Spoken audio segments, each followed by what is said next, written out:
Welcome to Go and Glow, an inspiring show for the beautiful and brave with Natasha Cole. Hi guys, welcome to the Go and Glow project. I'm your host, Natasha Cole. Thank you so much for tuning in to this episode.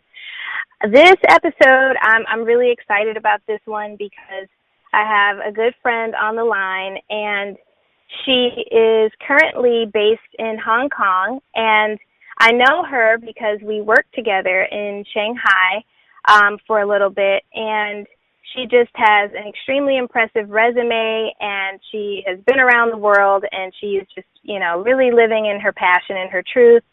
And she is a reporter, and she's just inspiring me, and so I wanted to bring her on the show and let her tell you guys a little bit about her story.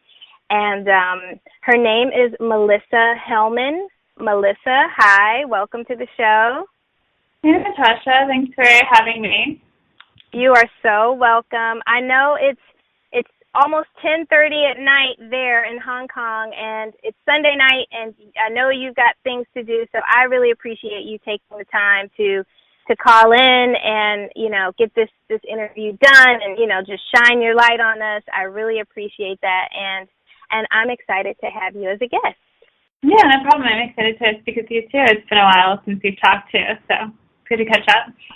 Like so much going on with you that I gotta break break it down for the listeners. Okay, you have traveled to how many countries? Been about 20. I'm going to Vietnam on Tuesday, so I think that's going to be my 20th country. Wow, that's amazing. And all right, so we met in Shanghai, and you were living there, and we were working together. And your background is in journalism and reporting, and you were there for a while, and you worked for some really awesome publications there as well, right? Like, other than where we worked together, you also did some other cool stuff, right? Right. Yeah. So I actually got started with my journalism career in Shanghai nearly 3 years ago because I originally went there to teach English, but I was always interested in writing and kind of just immersing myself in my surroundings. And so I started writing a blog that just got popular with my friends. And so I decided to start writing for some local publications. And that really opened me up to the world of journalism. And then I realized that that's something that I wanted to focus on. Very cool. And then, because next thing I know, you were moving back to the States, right? Right, yeah. So right now I'm getting my master's in journalism at UC Berkeley Graduate School of Journalism. So I just finished my first year, and so I'm going back to Berkeley in the fall, and I'm going to be finishing up my second year. Okay, cool. So yeah. you left Shanghai, and then you went to San Francisco, and you did your first year of grad school, and then right. you got this crazy opportunity with Time Asia, right? Right. Yes. So yeah. What happened with that? So I'm interning with Time Magazine right now with the Asia Bureau, and it's the headquarters there in Hong Kong. So I started it about a month ago, and it's been a really interesting experience. I think it was my second or third day of work. I covered the Tiananmen Square protest for the 25th anniversary. And so that was really interesting to experience that because there were tens of thousands of people that were kind of like commemorating the 25th anniversary. And so it's been really fascinating to just see China's relationship with Hong Kong, because that's something that I didn't really see very much when I was in mainland China. And just having the opportunity to cover some very monumental things on the 25th anniversary is pretty striking. So, yeah, it's been great to be here. Cool. So I got a chance to go over to Hong Kong while I was there, and I loved it. I'm like really happy for you that you're there, because Hong Kong was just such a unique place, and it was actually nothing like Shanghai, and the culture, obviously is totally different, but I would right. I would have loved to have been based there. It was a really, really cool city. So I know through your pictures and everything, you're just, you're having a really, really cool time. So what does a traditional day for you look like? So it kind of depends, but usually I'll wake up maybe around 6:30 or so, and I usually try to go for a jog in the morning, and I jog in my local park where there's a bunch of elderly people exercising, which is always really fun to see. They're doing like their stretches and their Tai Chi, and then I'll get ready for work, and I'll go into the office and I write some briefs throughout the day, and then I'll do some reporting, and I'm working on a longer project right now, so trying to wrap that up. And then usually I'll end up either going to Mandarin lessons, which I just started here again, so I'm really glad to take some classes again to improve my Mandarin. And then I'll usually go home and cook, and I'll listen to a lot of podcasts throughout the day. It's usually an average day for me. Cool. And I never got to ask you, was Shanghai like your first expat experience? It was. I had traveled to places before, but never spent more than a month in a country. So, that was the first time that I lived somewhere long term and got to experience expat life. Okay. But after experiencing it, I was just kind of hooked, and I really enjoyed being an expat. Yeah. Well, tell us a little bit about your some of like the cool places that you've been and where you've traveled. I guess like your top 3 maybe, and experiences that you had there. Right. So right after I left Shanghai last year, I traveled around all of China for about a month, and that was a great experience because I got to see just how diverse China is, just within the landscape and the culture, because there are over 50 ethnic minorities in China, but you mostly are just exposed to Han Chinese, which they make up the majority. So it was just really cool to see how different everything is. So I think probably my favorite place in China that I went to was southern China, Yunnan province, which is in the southwest. And so I took a train from Shenzhen to Kunming, which was about a 30-hour train ride, and that was just awesome because I was on like the slow train, and I was the only foreigner who was there, and so everyone was just like paying a lot of attention to me, and I was also practicing my Mandarin at the time, and people were being so friendly, and they were like coming up to me and helping me with my Mandarin. They were like telling me that I was writing my characters wrong. So that was really fun. And it was also just really cool to see how varied the landscape was on that like 30-hour train ride. And then, I think my favorite place in Yunnan was, I really loved Dali. It was really idyllic there. It's really beautiful, and it has a huge lake in the center of it. And I also really enjoyed a place called Shashi, which is, it's like an old caravan town where it used to be on like the old Silk Road or the old Tea Road trail. So that was really interesting to be there because there were a lot of minorities that were there. I think they have Bai people who are there. That's the ethnic minority. And so every Friday, I think it is, they have a market where people, the ethnic minorities from the surrounding villages that are up in the mountains, they come down. So they walk down for about 3 hours or so, and then they get to the center of Shashi and they trade.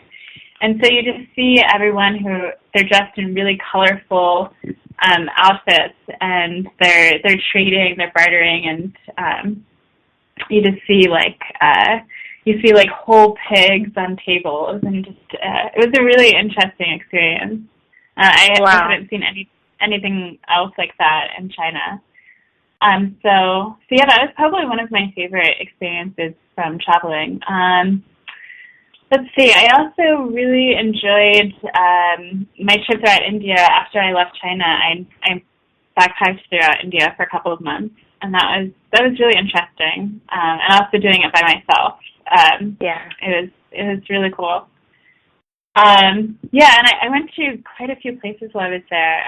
Probably one of the most memorable experiences that I had was when I was in Jaipur. I did a 10-day Vipassana meditation, which was really interesting because I honestly don't meditate very much at all. So I was kind of just thrown into one of the most intense meditations that you can do. Yeah. So it was a 10-day meditation, and Vipassana is just very unique. So you don't talk, and basically I woke up at 4:30 every morning, and I meditated for about 10 hours every day. And the goal of it is to try to reach nirvana. Mm-hmm. But I didn't reach that by the end of the 10 days. But it was just really interesting to have this experience that made me realize kind of like how impermanent things are and how trivial some things are that I make a big deal about, which is the point of meditation. So that was really cool to do that. Yeah, and then I think probably my favorite village that I went to in India was a place called Bundi, which is like a little town that's in Rajasthan in western India. And it was just it was beautiful because there are a lot of Brahmins there, and so they paint their houses blue to indicate that they're Brahmin, which is I think like the priest caste in Hinduism. And so it was just really beautiful because all of the houses were painted blue, and it was surrounded by mountains, and it was just really fascinating. And they have this awesome palace that's built into the rocks. So it looks like it's out of a dream. So it was really awesome to just travel throughout Rajasthan and to see all of the palaces. Yeah, I remember when we worked together, we would, because, I would go to the meditation retreats as well in Indonesia and China and stuff, and so we would compare notes. So that's really exciting that you got to experience that. I remember when you were getting ready for your India trip, and I was like, oh, that's going to be so cool, because I think I ended up going to India, I think I ended up going to India either right before you or right after you, but I think you went before me because I remember asking you about some advice, I think. Yeah, so I was really excited for you and to, follow your journey and stuff because I had been to some of those places, and I was like, oh, no, she's, having an incredible time. So I'm so glad you got to – I'm glad that was, your exit out of China. You know what I mean? Look how cool look at the things that you got to see on your way out. You just took some time for yourself and – traveling alone. And I tell people that all the time. I've traveled to a lot of places by myself, especially for meditation retreats. And it is just, yes, it's fun to travel with your friends. And yes, it's fun to, travel with your boyfriend or your husband. But it is nothing like traveling alone. You really find out who you are when you do that. And I mean, just going to another city in the States, that's big to travel by yourself, but when you were literally country hopping and going to third world countries and everything by yourself, it's, there's just so much, so many revelations that you have about yourself as you're seeing people and you're seeing yourself through these people. And, you just, especially India, I think India is a really, culture shock for most people, Yeah, it definitely is. It was really cool to get there. Yeah. Yeah, before I left China, I knew that I had to make a trip throughout Asia for a few months because I knew that I would regret it if I didn't. So very cool. So you started off telling us that you had went into teaching, and then you started writing, and you were doing it as a side thing, and then you developed your craft. And you kind of realized that people were enjoying it and you enjoyed it.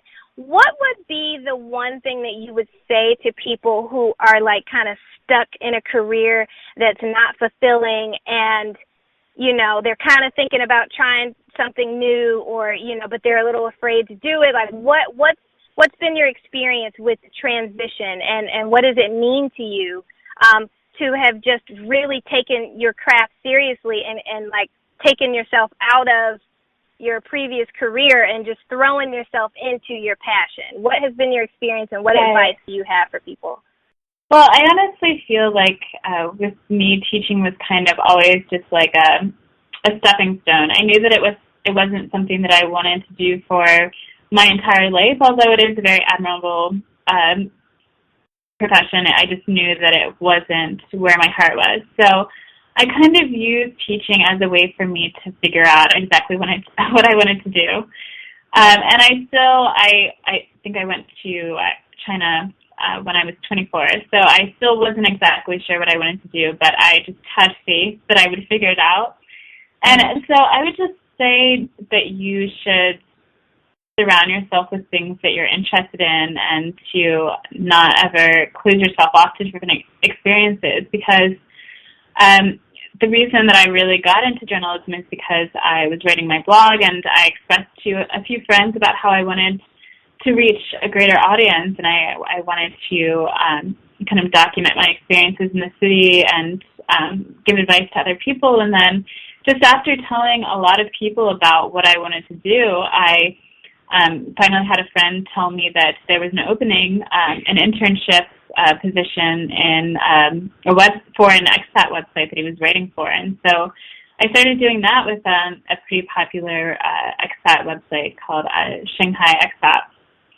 And so I worked with them for about 6 months or so, and it was a great experience. I got to see a lot of Shanghai that I don't think that I would have if I hadn't taken on that internship. So I would just say that you have to, if you are kind of unsure of what you want to do, or if you know that you want to make a change but you're not sure what it is, I would just say surround yourself with people who you think are interesting, and to just tell people what you want, because you won't have opportunities if you don't network, or if you don't just try to be assertive and try to make your dreams happen. So yeah, I think you just also have to have faith that you'll figure it out, that things will be okay. Yeah.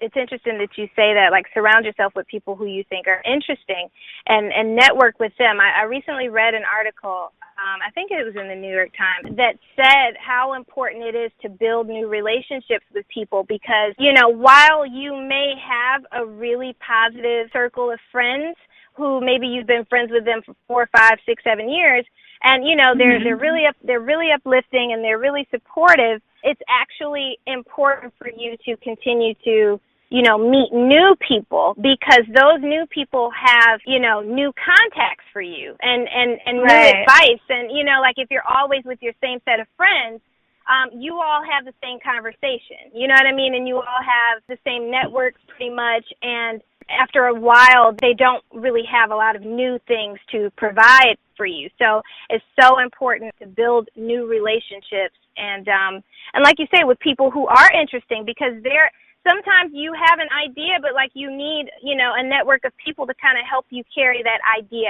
out, you know, and exactly. You need to. I think entrepreneurs are, like, really awesome people to be around, because they just have, like, a crazy way of thinking, and they don't think that anything is impossible. And so if you kind of, you know, say, hey, I want to take you to coffee and sit down with you and just, like, run all my ideas by you, you know, like, they're going to believe in all of your ideas. They're going to tell you that you could do all those things. You know what I mean? Yeah, definitely. Yeah, but, like, if you're just with your same friends all the time, you know, maybe they think that's a little outrageous or obnoxious or whatever. So it's good that you did that. And another thing I wanted to say is that I really admire about your story that you went and took an internship, because I think that the older we get, you know, we kind of get settled in our jobs, in our day-to-day life, and we're like, we're not going to do any extra work for free. And I actually don't know if you got paid to do it or not, but you know, it's really hard, I think, the older you get, to kind of take on projects that, you know, you don't actually see a return on them right away or financially. You know what I mean? Yeah, I wasn't getting paid initially, and I think that that's also just something in the industry that you see more and more of, just unpaid internships, which is unfortunate, but it's understandable, especially when you first start out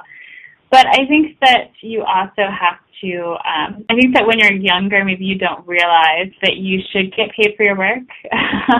But so that's something that I'm starting to recognize more and more, that my work is valuable and that I should be getting paid for it. But yeah, I think that just what motivated me to do internships is just that I didn't want to spend my entire day doing something that I wasn't especially that interested in. So I needed to have at least a few hours in the day where I was able to do something that I was really proud of. So that's what motivated me to do stuff outside of my day job. Okay. Who is someone that influences you? Who should we be following, or what? Who's been impacting you or inspiring you? So I have so many people who inspire me. I would say first off that it would be my awesome friends, because I have a lot of friends who are doing different things. I have friends who are filmmakers and photographers and even teachers, or people who are making a podcast. So I'd say that just my friends, and just talking to them about my problems or my interests, just having them is always really helpful. But I suppose people who are a little bit more well-known, I'm really into listening to podcasts. I spend a lot of time doing that. So a lot of I guess radio personalities really inspire me. I really am enjoying Roman Mars.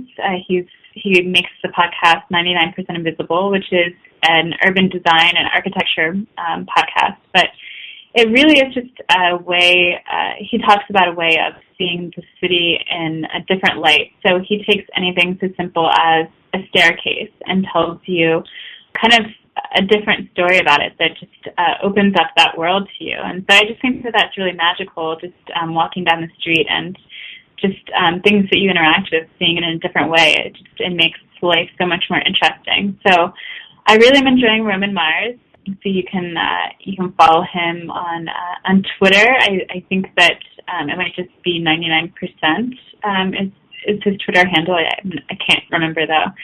And also Glenn Washington. I really like him. He's the host on the NPR podcast called Snap Judgment. And he is I think he's really awesome. I think he's a great storyteller. He just has a really interesting way of viewing the world, and he's done so many things. He's actually from Michigan himself. I think he's from outside of Detroit originally.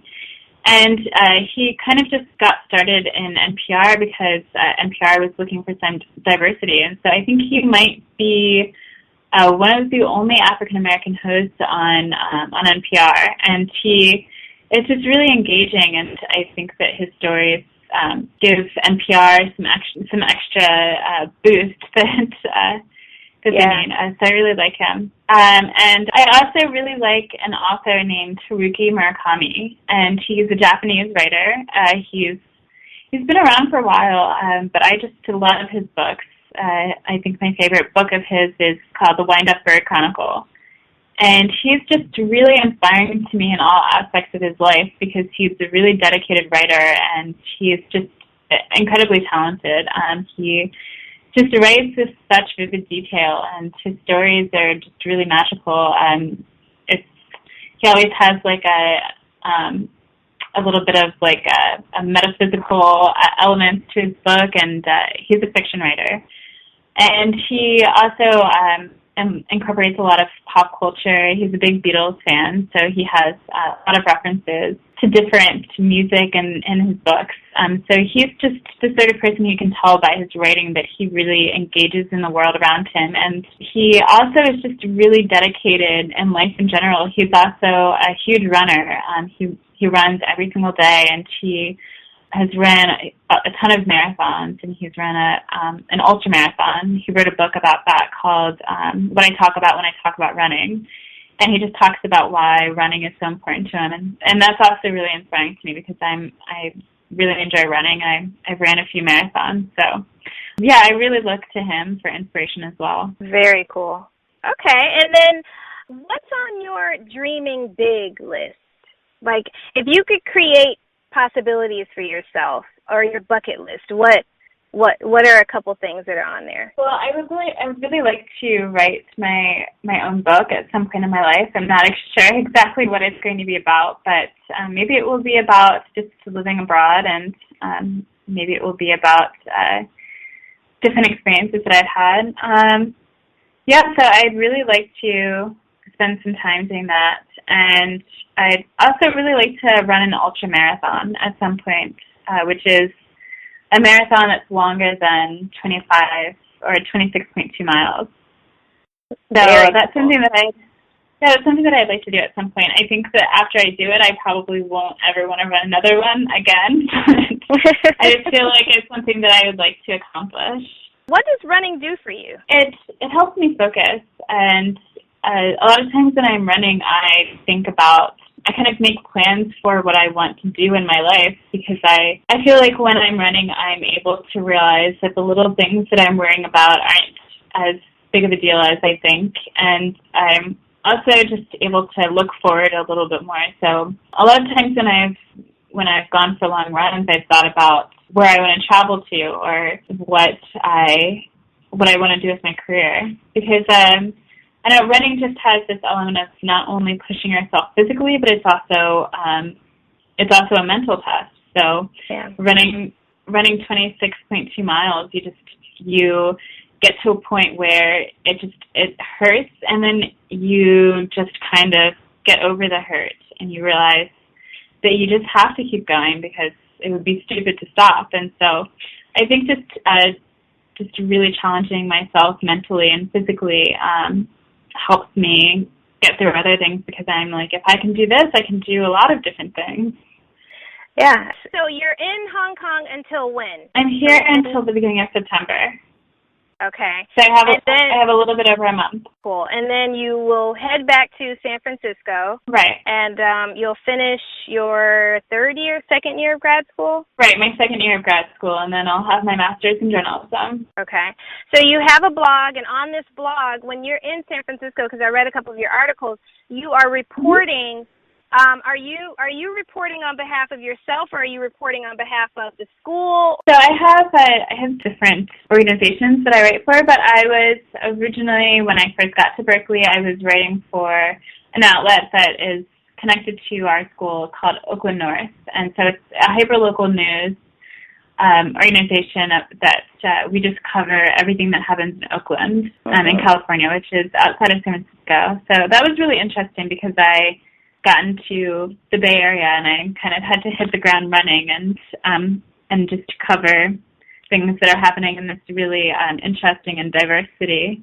So I've written for them, and I also write for SF Weekly, which is an alt-weekly newspaper in San Francisco. Very cool. Well, just thank you so much for sharing your story. I was going to ask you, I guess, one more thing. Have you had any setbacks or challenges in your life that allowed perspective for you to, change how you were doing things the next time, or that inspired you to do things even greater the next time? Well, I honestly think that setbacks are some of the greatest ways to inspire yourself, because I think just failing is a way to be successful, because you have to fail to realize what you're capable of doing better. So I would just say that I deal with kind of daily setbacks, just not being happy with something that I produced and wanting to do better. Ira Glass has a quote that I really like, and that has been going around recently. It's called The Gap. And it's really interesting. It's kind of just about people who are in a creative industry, or who are doing something where talent is required, which I guess is most industries, but just that when you're first starting out, you produce a lot of material, and a lot of it just isn't good. And the only way for yourself to get it better is just to realize that you have taste. So a lot of times your taste is better than what you're producing, and so you'll just be unhappy with yourself, and there's this gap between what you know that you're capable of and what you are doing right now. And the only way to overcome that, to to reconcile that gap is to just continue producing and to continue getting up and after you've fallen, and to just realize that you are capable of doing better.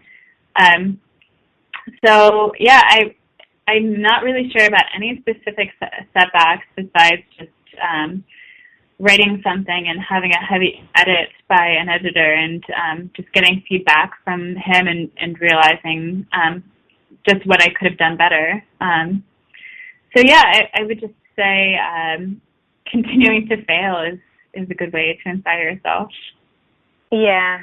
And I wanted to ask you that because, in my own life and some friends that I have, I think a lot of people are, including myself, afraid to try something or do something because you don't want to look bad. There's a lot of people who don't want that editor to, come down on them and say that, their writing is a piece of crap that day. Or, like you say, you produced and you look back on it and you're like, gosh, that wasn't good. But you put yourself out there, and so you're afraid of criticism and ridicule. And I just think it's important for people to know that that's part of it. That's how you get there. No one's going to start anything as an expert, and so I just kind of want to motivate people to, just get out there and do whatever it is, like just share their art with people, whatever that art is, singing, painting, dancing, writing, whatever it is, acting. Just get out there and try, and yes, you are going to fail, and there are millions of other people who are failing as well, but eventually, you will perfect your craft, and you will be amazing at it, and you will really, really appreciate, all those setbacks and failures that you had. So thank you for sharing that. And thank you for just even saying that you've got daily setbacks. I think sometimes...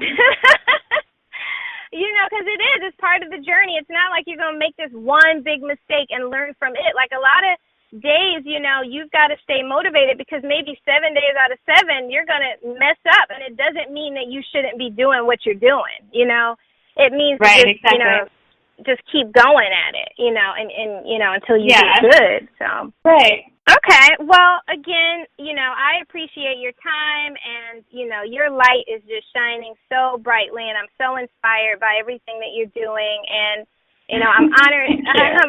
You're welcome. I'm honored that, you're on the show. I'm honored that we had an opportunity to build a relationship while we were working together. And, I just wish you so much love and light in your life. And for everyone else who's listening, how can they follow you? How can they get in touch with you? How can they read your stories and all the cool things that you're doing? So I have a website where I put my articles and my photography and some videos that I've made. It's melissahellmann.com. So that's just my name, MELISSA, Hellmann, HELLMANN, .com. And I can also be caught on Twitter. My Twitter handle is M_Hellmann, so HELLMANN. Okay. Well, I'll be in touch with you, and thank you again so much. Thanks so much for having me on the show. Yeah, it was fun. You are so welcome.